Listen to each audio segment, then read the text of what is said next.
జీ5 app download చేసుకుని పూర్తి ఎపిసోడ్లని ఉచితంగా చూడండి. ఆస్తి మా అక్క పేరు మీదున్నా ఒప్పుకోవలసిన వాళ్ళలో మీరు కూడా ఉన్నారు కాబట్టి మీతోనే చెప్తున్నాను. అర్జెంటుగా మీ ఆస్తి 50 కోట్లను నాకు 25, హాసనక్కకి 25 చెరసగం రాసి చేయండి.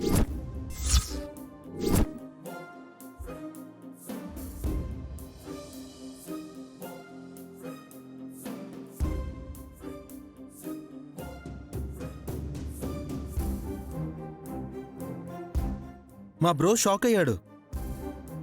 సుమన, ఎందుకలా అన్నావో అర్థం కాలేదు. మీకు అర్థమైతే ఈ రాద్ధాంతం వెనక మీ ప్రమేయం ఉందన్నమాట. ఏయ్, అభండాలు వేయకు, మాకేం తెలీదు. మమ్మీ, నువ్వు అర్థమయ్యేలా చెప్పు.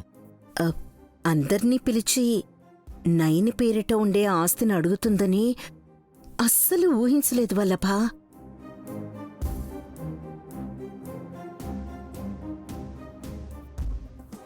అయినా నీకెందుకు రాసిస్తాడు సుమనా?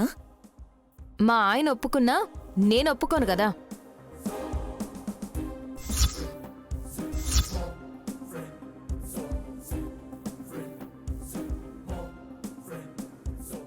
కరెక్ట్ టైంకి వచ్చావమ్మా.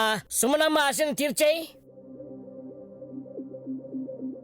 హలో బాబాయ్ గారు, నాకేం దురాశ లేదు. ఒకరి సొమ్ముపైన ఆశపడి కూడగట్టుకోవాలనుకోను. ఈ వీలునామాలో పుండరీనాథన్ తాతయ్య గారు రాసిందే అమలు చేయమంటున్నాను.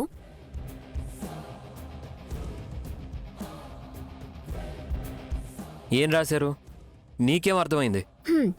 ఎవరు ఎంత సంపాదించినా, ఎవరి పేరిట ఎన్ని ఆస్తులున్నా పిల్లలు గల తల్లికి మాత్రమే ఆస్తి వర్తిస్తుందని, వరిస్తుందని స్పష్టంగా ఇందులో ఉందండి.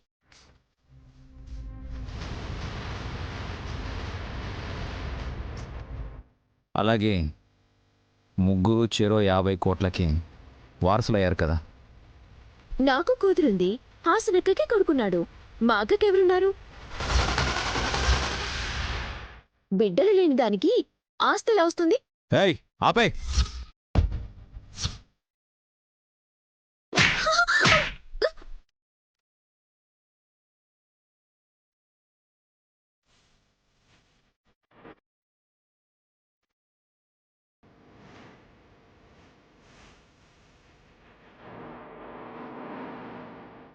ఇదేంటి ఆంటీ కొట్టింది?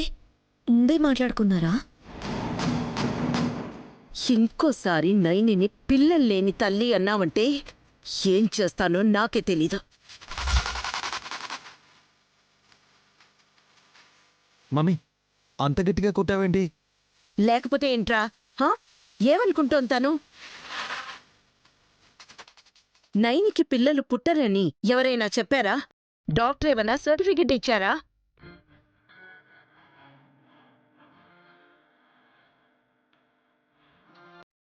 నీకు నువ్వే అనేసుకొని ఆస్తి రాసిమంటే రాసివ్వడానికి అదేవైనా తేరగా వచ్చిందా?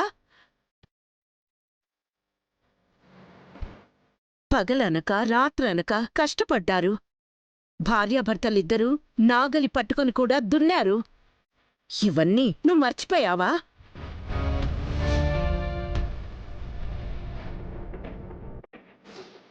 పైసా పైసా కూడబెట్టి గానవి ఇండస్ట్రీస్ని స్థాపించి 150 కోట్ల ఆస్తిని సంపాదించి నువ్వు హాసిని పిల్లల్ని కంటే తోడి కోడళ్ళు కూడా తనతో పాటు సమానంగా ఉండాలని ఆస్తిని 3 ముక్కలుగా చేసి మిమ్మల్ని కోటీశ్వరుల్ని చేసిన నైనిని పట్టుకొని చులకనగా మాట్లాడతావా?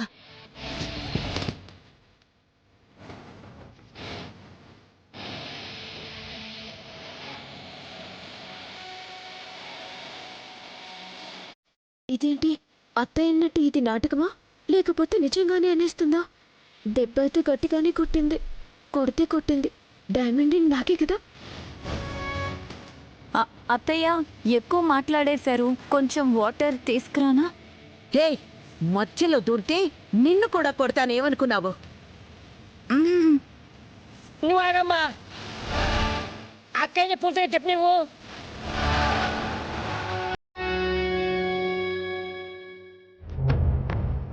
అందరూ ఉన్నారు కాబట్టి శ్రద్ధగా వినండి.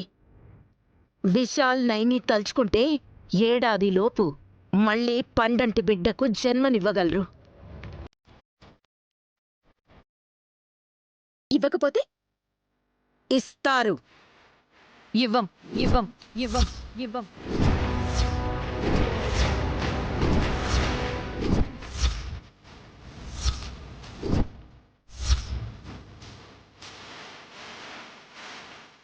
ఏంటత్తయ్య అలా చూస్తున్నారు? మీరు అంత గట్టిగా చెప్పినా నేను తేలిగ్గా అనేశానా? మళ్ళీ మేము ఇంకో బిడ్డని కనదలుచుకోలేదు.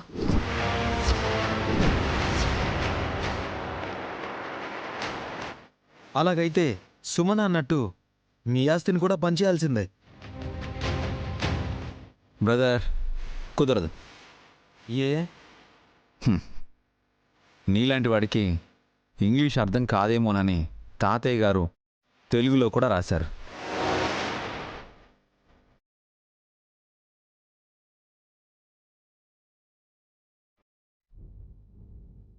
ఈ ఇంటి కోడలు ఎవరైనా సరే జన్మనిచ్చాక ఆస్తిమంతులవుతారని, పిల్లలు లేకపోయినా పుట్టాక దక్కకపోయినా ఆస్తి మాత్రం సంవత్సరం పాటు తల్లి పేరటే ఉంటుంది.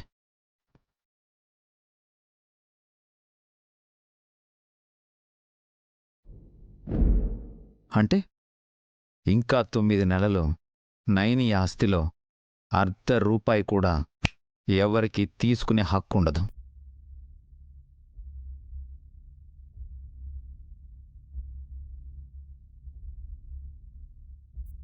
ఇప్పుడు లేని బిడ్డ ఇంకెప్పుడొస్తుంది విశాల్?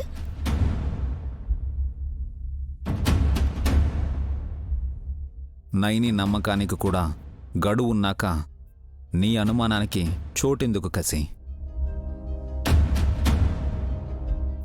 అత్తయ్య, మీరు నా గురించి బారెడు చెప్పినందుకు చాలా సంతోషం. ఆస్తి గురించి తర్వాత పోట్లాడుకోవచ్చు గాని నేను చెప్పేది ఒక్కసారి వినండి.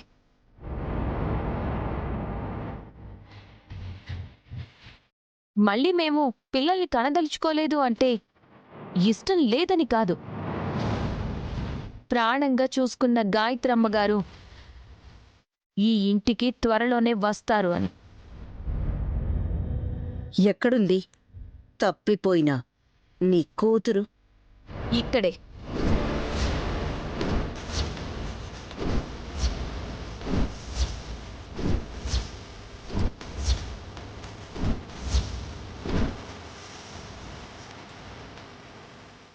దొరికిందా చెల్లి? దొరుకుతుందక్కా. లెక్క సరిపోల్చుకోబోతున్నాను.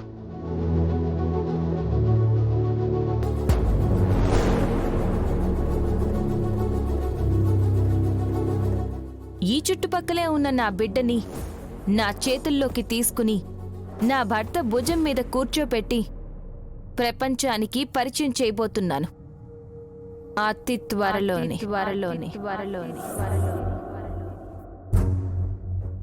జీ5 యాప్ డౌన్లోడ్ చేసి అన్ని ఎపిసోడ్స్ పూర్తి ఉచితంగా చూడండి.